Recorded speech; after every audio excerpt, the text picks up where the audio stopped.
Hi అండి. Today కోల్బ్స్ learning cycle గురించి అయితే తెలుసుకుందాం. ఇది ఒక టాపిక్ ఉందని చాలామందికి తెలీదు. కోర్స్ నాకు కూడా నేను అక్టోబర్ టెట్ రాసినప్పుడు నాకు కూడా తెలియదండి. అంటే నేను అంత కాన్సన్ట్రేట్ చేయలేదు. ఇలాంటి టాపిక్ ఒకటి ఉంది, దీని నుంచి బిట్స్ వస్తున్నాయని నా పేపర్లోనే బిట్ కూడా వచ్చిందండి. ఆ తర్వాత నేను వచ్చిన తర్వాత యూట్యూబ్లో సెర్చ్ చేస్తే ఒక్కరు కూడా వీడియో అయితే చేయలేదు. అన్ని హిందీ వీడియోసే ఉన్నాయి, మన తెలుగులో ఎవరు చేయలేదు. సో ఈ టాపిక్లో డిఎస్సి నుంచి అడిగాడు, టెట్ నుంచి కూడా బిట్స్ అయితే అడిగాడండి. కోల్బ్స్ లెర్నింగ్ సైకిల్. సో ఒకసారి చూద్దాం. ఏం కాదండి, ఇతను ఏం చెప్తున్నాడంటే ఒక పిల్లవాడు అనేవాడు అభ్యసనం అనేది ఎలా నేర్చుకుంటాడో ఒక 4 ప్రక్రియల ద్వారా నేర్చుకుంటాడని చెప్తారు. సో చూద్దాం ఏం చెప్తున్నారు. కోల్బ్స్ అభ్యసన వలయం. కోల్బ్స్ రూపొందించిన అనుభవ అభ్యసనంలో 4 ప్రక్రియలు పేర్కొన్నాడు. వాటిని ఒక వలయంలో అమర్చాడు.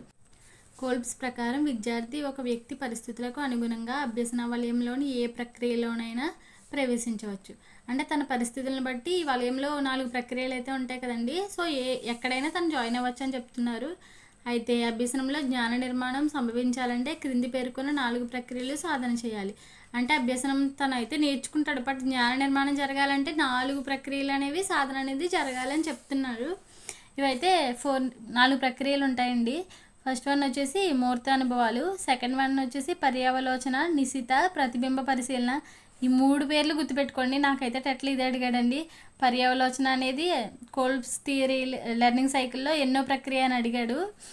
థర్డ్ వన్ వచ్చేసి అమూర్త భావనలు.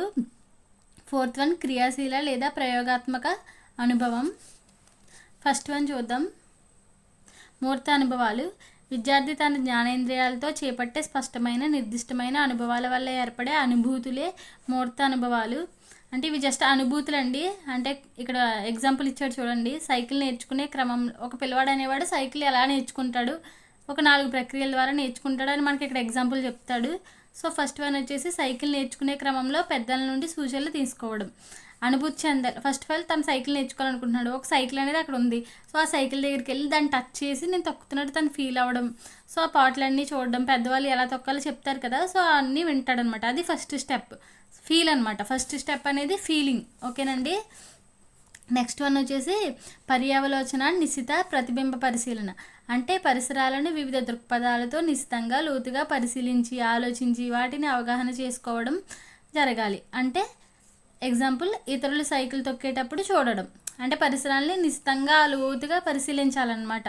అంటే అక్కడ ఏం జరుగుతుంది, సైకిల్ ఎలా తొక్కుతున్నారు అని తను వేరే వాళ్ళు తొక్కుతుంటే తను చూసి ఓహో ఇలా తొక్కాలా, ఫెడల్ ఇలా తొక్కాలా, బార్లు ఇలా తిప్పాలా, వేరే వాళ్ళు తొక్కుతారు కదండి. సో తను చూస్తాడనమాట.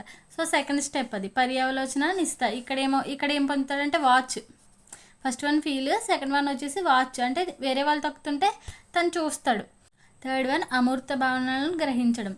అభ్యసన పరిస్థితులను, అంశాలను అన్నింటినీ తార్కికంగా విశ్లేషించి వాటిని బుద్ధిపూర్వకంగా అవగాహన చేసుకోవడమే అమూర్త భావాల సంగ్రహణ.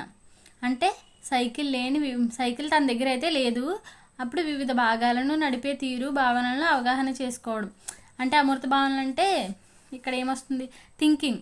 అంటే సైకిల్ ప్రజెంట్ అయితే తన చేతిలో సైకిల్ లేదు, బట్ ఫెడల్ అనేది ఎలా తొక్కాలి, బార్ అనేది ఎలా తిప్పాలి, తో ఒక అన్నయ్యని చూసి తను నేర్చుకుంటాడు కదా. సో తను ఎలా తొక్కాడు, తను థింకింగ్ అనమాట, ఆలోచిస్తాడనమాట. సో ఇవి అందుకని ఇవి అమూర్త భావనలు. ఫోర్త్ వన్ వచ్చేసి క్రియాశీల లేదా ప్రయోగాత్మక అనుభవం. మన చుట్టూ ఉన్న వారిని, పరిస్థితులను క్రియాత్మకంగా ప్రభావం చేయడమే క్రియాశీలక అనుభవం. అంటే సైకిల్ పైకి ఎక్కి కూర్చుని నడపడం, తొక్కడం. క్రియాశీలన్న ప్రయోగం అంటే ఓన్గా యాక్షన్ కదండి. సో డూయింగ్ అనమాట. ఇక్కడ క్రియాశీల అంటే తనకి తానే సైకిల్ తొక్కేయడం. అర్థమైంది కదండి. కోల్బ్స్ లెర్నింగ్ థియరీలో 4 ప్రక్రియలు అయితే ఉంటాయి. ఫస్ట్ వన్ మూర్త అనుభవాలు. అంటే సైకిల్ దగ్గరికి వెళ్ళి దాన్ని టచ్ చేసి తను తొక్కుతున్నట్టు ఫీల్ అవ్వడం, ఏ పార్ట్లు ఏంటని చూడడం, పెద్దలు ఏమైనా సూచనలు ఇస్తే, వాళ్ళ బ్రదర్ ఏమైనా సూచనలు ఇస్తే అవి వినడం అనమాట. అవి మూర్త అనుభవాలు. మనం ఏమనుకుంటాం, నార్మల్గా అయితే మనకి మూర్త అనుభవం ఏమొస్తుందండి, సైకాలజీలో టచ్ చేసి సైకిల్ తొక్కేయడం అనుకుంటాం కదా మూర్త అనుభవం అంటే. సో ఇక్కడ అలా కాదు, జస్ట్ ఫీలింగ్ అనమాట. ఈయన సైకిల్లో అయితే మూర్త అనుభవం అంటే జస్ట్ ఫీల్ అవ్వడం. ఓకేనండి. నెక్స్ట్ వన్ పర్యావలోచన. అంటే వేరే వాళ్ళ బ్రదర్ తొక్కుతుంటే తను జస్ట్ చూస్తాడంతే. నెక్స్ట్ వన్ అమూర్త భావనలను గ్రహించడం. అంటే వాళ్ళ బ్రదర్ ఎలా తొక్కాడా అని తిను ఒక దుక్కును కూర్చుని ఆలోచిస్తాడనమాట. సో ఇలా తొక్కాడు, బార్లది ఇలా పట్టుకున్నాడు, ఇలా తిప్పాడు, బ్రేక్లది అలా యూజ్ చేశాడని తిను ఒక థింకింగ్ చేస్తాడంతే. నెక్స్ట్ క్రియాశీలక లేదా ప్రయోగాత్మక అంటే తనకు తానే సైకిల్ తొక్కడం అనమాట. అంతేనండి. కోల్బ్స్ లెర్నింగ్ థియరీ వాడైతే ఎగ్జామ్లో మెయిన్ అడిగి ఏంటంటే ఈ నేమ్స్ ఇస్తున్నారు. సో ప్రక్రియలో రెండో ప్రక్రియ ఏంటి, మూడో ప్రక్రియ ఏంటి అని అడుగుతున్నాడు. సో ఈ నేమ్స్ అయితే ఖచ్చితంగా చూసుకుని వెళ్ళండి. ఈ థియరీ ఉందని కూడా నాకు కూడా రీసెంట్గానే తెలిసిందండి. హానెస్ట్గా చెప్పాలంటే అక్టోబర్ 10 నేను రాసిన తర్వాతే తెలిసింది.